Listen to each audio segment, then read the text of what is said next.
University and has received her Master of Science degree in nursing from East Carolina University. She also holds a certification in the care of adult medical and surgical patients. She is a wife, mother, and born again child of the Most High King. Good afternoon. Welcome to Family Health Matters. I'm your host, Wendy Bridgers, and we are live in the studio on today on Awesome Radio 106.9 FM. We are here every Thursday from 3 to 3:30. We invite you to join us because we are talking about things that concerns and things that affect our families because we know that their health matters. Today, I have with me live in the studio my friend, confidant, mentor, colleague, sister, all of those wonderful things that I could say and describe her. But most of all, she is a well-grounded and very intellectual and intelligent young lady, Mrs. Sharon Mallette. She goes way back, and she's been on the show a couple of times before. And today we're talking about one of the things that she is definitely very passionate about. So we're going to be talking today about concerns for seniors living alone. We're concerned about and hoping that we can share some information that would help prevent any injuries or falls or anything like that for our seniors. So Sharon, welcome to Family Health Matters. Thank you so much, Wendy. I enjoy coming on the show and talking with you. And I agree, talking about the elderly and their care is a very important passion for me.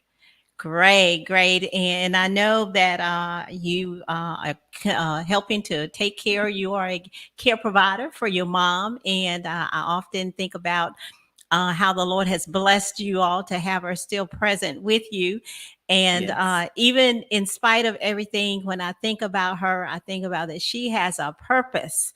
And as long as she's here Absolutely. with you all, there is a purpose. And I just admire you and your siblings and the extended family for all the wonderful things that you do for her. I met her a couple of times, but I feel like I know her and I love her dearly. So I'm just excited that you guys are doing and loving on her like you do. So I do appreciate you. So let's jump into our topic today because we've got a lot of things that we want to cover. And I want to just ask you, first of all, just share. I know I've said that this was a passion for you, but just tell us a little bit before we jump into actually talking about some different type of injuries and how we can prevent them with our seniors. Just tell me how this is so personable to you.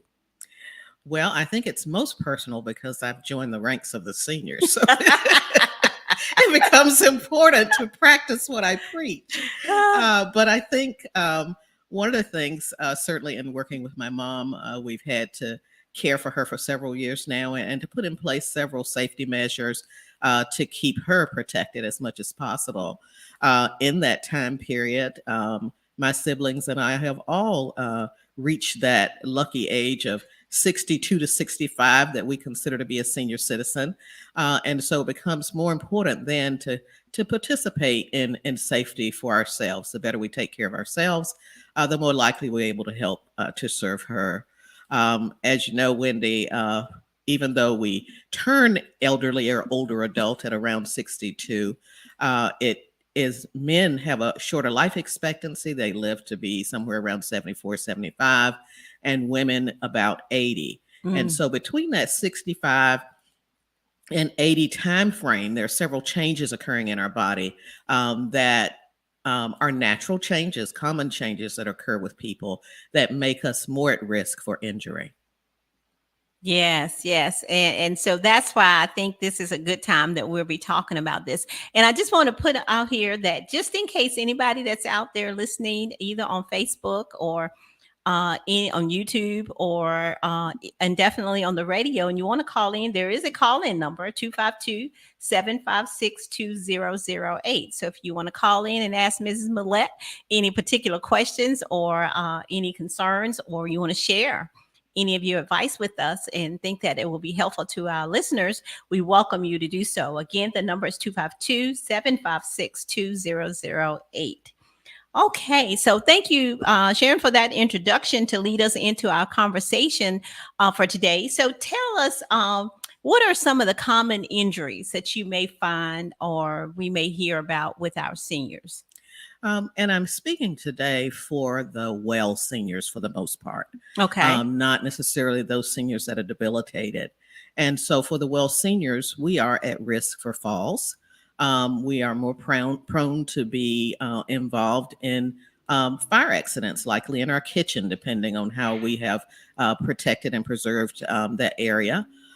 There's risk for poisonings among the elderly, and there's certainly risk of abuse. And criminal acts. So all of those can result in injury. I think a lot of these, Wendy, become potential for us because of normal, common changes that occur in our bodies. Our vision changes. We notice that starting in our 40s, we can't see as well. Those who didn't wear glasses suddenly need them. Those who wore glasses before find out that their distant vision isn't as strong, and they may need bifocals. We have a little bit of a change in our hearing that occurs. And some of us have that advanced to the point that we may need hearing aids. But you hear family saying, "Can you repeat that? Can you say that again?" And you know then that they're starting to experience some of those changes. Women experience a change in terms of the integrity or the strength of their bones because as we go through menopause, we have a change in the amount of estrogen we have, and it makes our bones a little bit weaker and a little bit more fragile. So, very important to be aware that these aren't things we do to ourselves. These are things that are naturally occurring in our body. We also have the joint changes that occur. The cartilage at the tips of our bones is worn down just by usual wear and tear. If you are more athletic, perhaps some injuries may have made that wear down a little bit more. And then the one we think about often when we think about the elderly is changes in our mind, our brain. Some dementias may occur, some Alzheimer's may occur. But even if those don't become significant for you, there's definitely a change in your memory, your recall, your response to things are a little slower. So all of those changes that occur can contribute to injury. Yes, yes. I want to jump back to the one that you were talking about with hearing. And I know you mentioned about about the changes in the hearing. But one of the things that I think we could just throw in here, and I read this, and I read this in some of your notes that you showed about wax in your ears, Mhm. and I think that that can be something. I know we want the first thing we think about is hearing aids. You know, we need that assistance, but sometimes it could be so simple as increased wax buildup. Exactly. I think the Q-tip users tend to stimulate the inside of the ear, and it increases wax buildup as we think we're really cleaning. Hmm. We're probably not doing that as well, but stimulating wax production. But our regular visits to our physician for your annual each year allows them to check these things. They can check hearing, they can check to see if a loss might be related to wax buildup. They can certainly check your vision and see, what's going on with that. There are tests that can be run for each of these things to check your bones, the integrity in terms of osteoporosis. So there are checks that can be done. When you get into this wonderful age of the 60s, which I'm enjoying, by the way, when you get here, there's other memory tests that can be done just to make sure that your changes in your memory are not at the point that they're affecting your quality of life.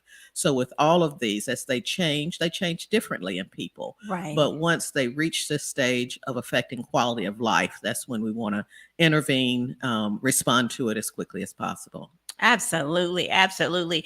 And I was thinking too that with this, when you said, going in and seeing your primary care, your annual physicals, I think that what goes back to having involving the family, that Yes. there is a family member or somebody going with us when we go in for our annual checkups, because sometimes things can get a little hectic, a little busy in a doctor's visit, and people may not have an opportunity for the doctor to check their hearing unless somebody asks them.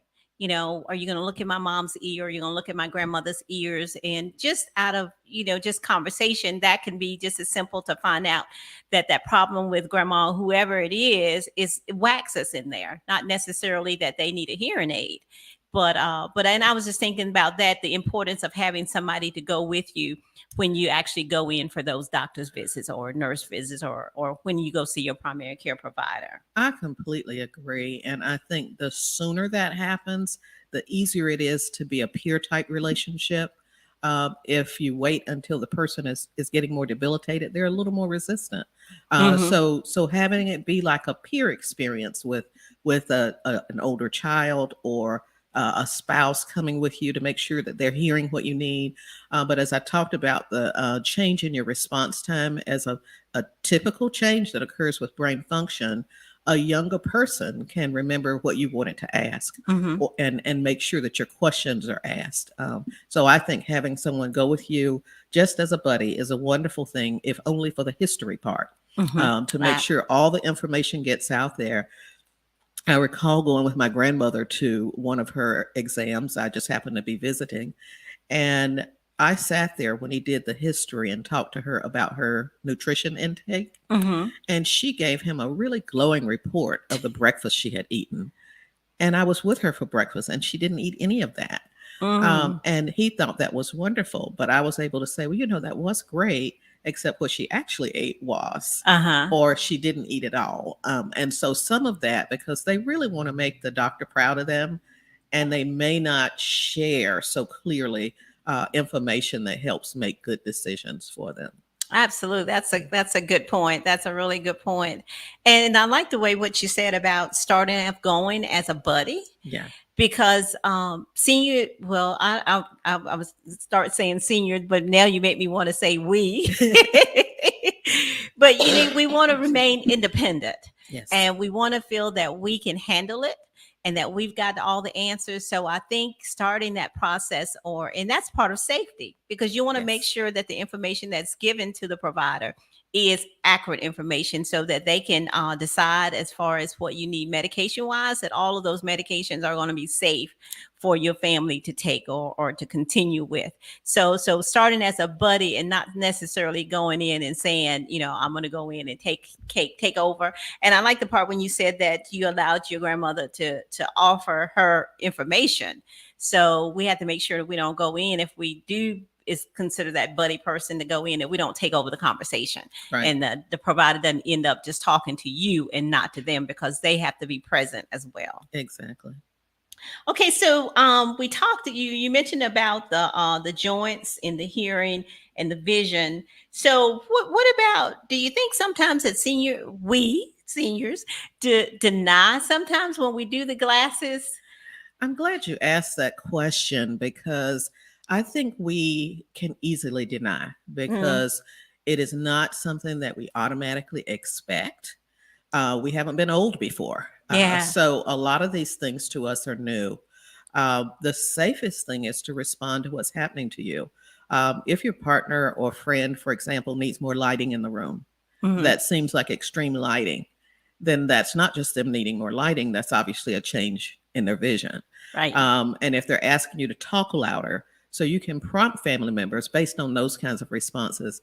If they're unstable, the average well adult is not going to want to resort to canes or walkers or anything like that, because that looks like they're not strong or looks like they're not independent.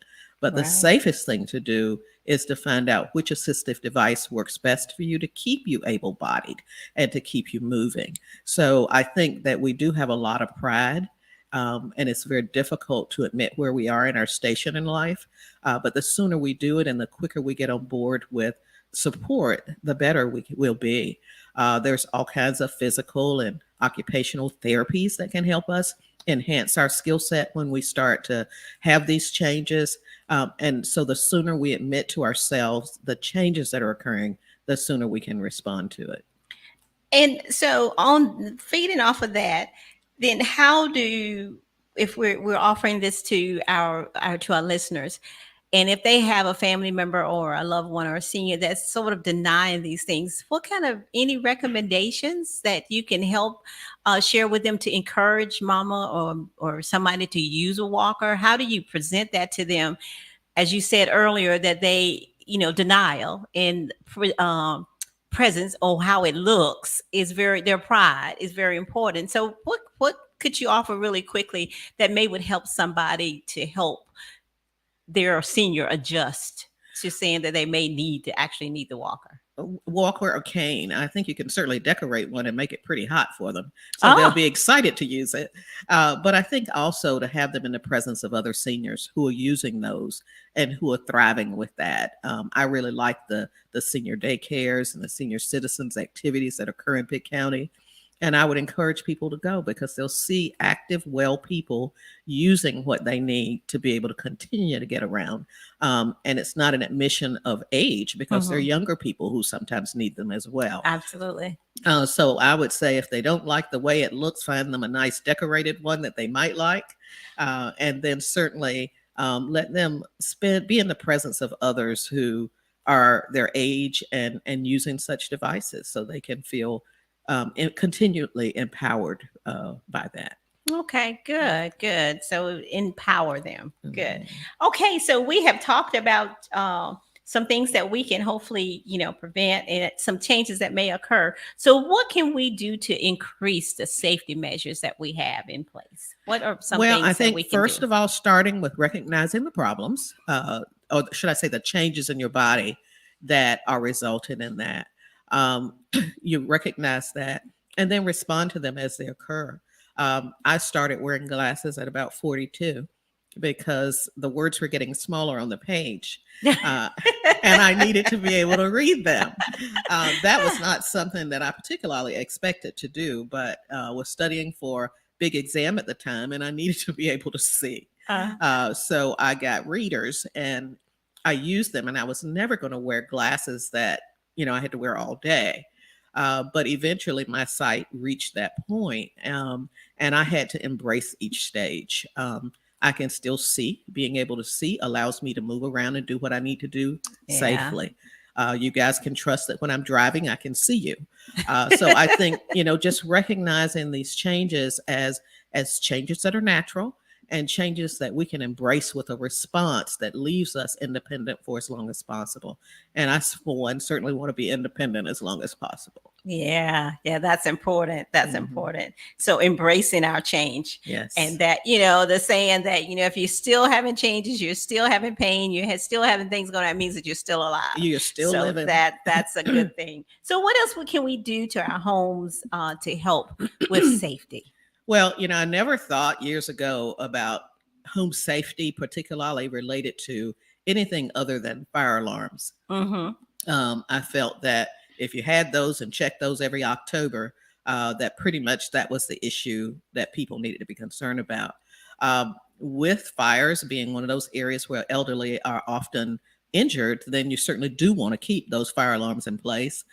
You want to make sure that you have a fire extinguisher should there be a fire. And you want to make sure that you have an exit plan from your house. That's a front door, back door, depending on where, your kitchen typically is the area where most fires break out. But the other thing is to make sure periodically, if you've been in your home, that you get your electricity checked and make sure your wiring is still good. And that from that perspective, that you stay safe. We may not move as quickly, so we want to certainly expand our chances of getting out safely. That's exactly right. Yeah. And before we go into the next one, not just having the fire safety plan, but also sharing that plan with your family. Family. So if something does happen, they will know where they should look for you. Exactly. Okay. Exactly. All right. Just from a pure health reason, because I said most of this is the well elderly. But again, as you change in your mobility, you certainly want to be sensitive to the need for some kind of medical alert, especially if you're living alone. You want to make sure somebody knows when you're in trouble and that they can respond quickly. There are systems that can be connected to the emergency response team, such that if you mash your button on your wall or you mash your medallion, if you have that, that someone can come quickly and help you. A lot of elderly live a distance from their children nowadays. And so you do want to have a system that allows someone to come and help you should you get in trouble. So some type of medical alert system. Okay, good. I have home security cameras down, and I laughed at that because in history, our home security camera was our neighbor, the person next door who looked out for our house when we weren't there. And so I think that is still a good camera, a good lens to use. We have community watch programs, neighborhood watch programs. If they don't exist in your neighborhood, you do want to create that. But for those who do want a camera system, there are benefits because, as Wendy mentioned, your family can help you monitor or help monitor you through some of the camera systems. So that's definitely an option for people to make sure if there are any criminal issues or safety issues that they can see and help you with that. And I'd like to add too on that part, we can do calls too, a call-in check. As far as every so often you can make a plan between your siblings and whoever, just every so many hours or whatever, you're going to call and check on whoever your neighbor is or whoever your senior is, just to making sure that they answer their phone, and that anything happens, then if for some reason you normally calls at 2:00 because they're going to be eating lunch or having lunch or something, and they don't answer, that can be a heads up that maybe there's something going on. Mm-hmm, mm-hmm, Okay, mm-hmm. very good. So let's really quickly, we got a couple more minutes. Let's talk a little bit about fall preventions. That's a really big one. Yeah, That's the and I know one. we can't really give it as much justice, but we can talk a little bit about it. So can you give us some highlights about that? So we've got maybe about 5 minutes. So let me point out just a couple of quick things. Okay. There are some websites you can go to. The Pitt County Department on Aging has a wonderful video on their website that talks about falls and falls prevention. The North Carolina State Agricultural Extension has a checklist you can use. And I think Secure and Safety Culture has one. Okay, so now I want you to stop and say those again. Okay. So you can go to places, get a checklist, and check off and walk around your own home and check your personal safety in your home. And so North Carolina Agricultural Extension website has a form that's a checklist. Okay. Safety, I think it's safetyculture.com has a checklist. But on your Pitt County Department on Aging website, there's some checklist information, but there's a wonderful video on there that talks about safety. But with that, those things about getting rid of skid rugs, they may be beautiful, but we want to make sure that they have a skid back to them so that they won't slip. Okay. Clutter. If you've been in a house a long time, you've built up lots of things along the walls that makes it difficult to go down paths. The more you clear that out, the better. I've certainly had to do some of that myself, but you want those path clears. The stairwells, you want them clear. You don't want to have things on one side of the steps and, force you on the other, because balance is very important. So you want to make sure if you need a cane or crutches or anything like that, you use that for the extent of time that you need to have that. Medication safety is so important, to take your medicine at the right time of day. Because some of it can cause dizziness and make you at greater risk for falls, to make sure you take the right amount. And so the pill boxes help you organize and be able to take the right amount. I love those pill boxes. I love those. They are very easy to maneuver and easy to follow. So that's great. Exactly. Install railings if you don't have those. Lighting, if it's not bright enough, make sure it's bright enough, but also get those screenings done to make sure where you are in terms of those common changes of aging, physical changes. Regular exercise is important, and I know you hear that a lot, but it helps keep your muscles strong and helps with your bone strength, so you want to do that. Emergency planning, you want to do that. A list on your refrigerator or on your dresser mirror of your contact people, so that people know how to call for help for you should it be necessary. Okay. And then health information. Should you have a fall and someone has to rescue you, how will they know your health information? And I have that written down rolled up in a little medication bottle and kind of attached to the refrigerator. And Wow, so that's that, and you good. label it, it's right there. You can point to it and they can grab that and they have what they need to take care of you. So just to name a few things that might help and keep you safe in your homes. That is great. I love that about the medication bottle. That is awesome about your history, because you're right. If you're unconscious, nobody can tell who you are. So one of the things you talked a little bit about emergency planning, having your contact list and your health information. I know that sometimes we're getting in a place that we do a little bit of traveling. So any pointers that we want to make sure that we keep our safe, because people watch senior homes and stuff as well. So any pointer there?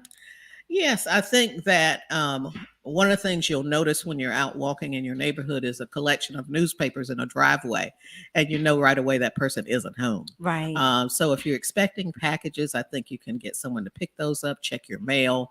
But definitely, if it's newspapers or anything like that, you can have that discontinued while you're away. Any signs suggesting to people that you're not there. Um, the other thing about traveling is any of the safety measures that you practice at home, some of those you need to take, like that information, medical history information, you want to take that with you. Your contact information, you want to have something like that with you as well. Medications, we talked about the pill planners, and that you want to have all those things with you that you keep at home to help keep you safe from a medical perspective. You want to take those things with you as you travel as well. Absolutely. That was very good. Very, very good information, very helpful information that you shared. And can you just really quickly just share those two websites that you told where we could go and find those checklists again? Okay. One of them is Safety Culture, Okay. and it's one word, .com. And the other one is at North Carolina State University, it's ncsu.edu, but it's the North Carolina State Extension. And they do a lot of research related to agriculture and home safety and things of that type.